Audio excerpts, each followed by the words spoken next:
Ciao, em dic Ares Hernández Roque i sóc estudiant de farmàcia per a farmàcia a l'Institut Torre Vicenç, de Lleida.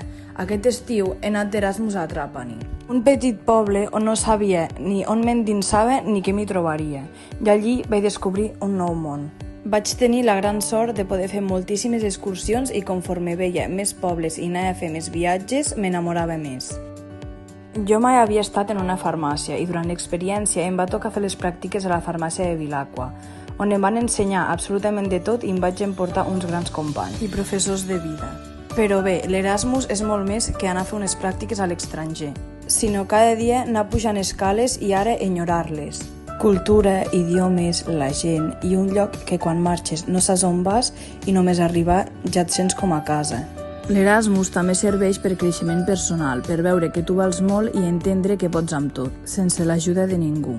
També és una gran oportunitat per conèixer gent nova, creences, gustos i poder-te fer a elles. I amb aquests 2 mesos he après que amb bona gent i bons pensaments pot sortir bé. I per mi l'Erasmus ha sigut una gran experiència d'aventura, que repetiria 1001 vegades, i dir-vos als futurs aventurers que no tingueu por, perquè de vegades el tren només passa una vegada, i no només es tracta d'anar a fer unes pràctiques a l'estranger, sinó d'aprendre moltes coses noves, tant com a creixement personal com a altres persones, amors, amistats, i és una oportunitat molt inefable.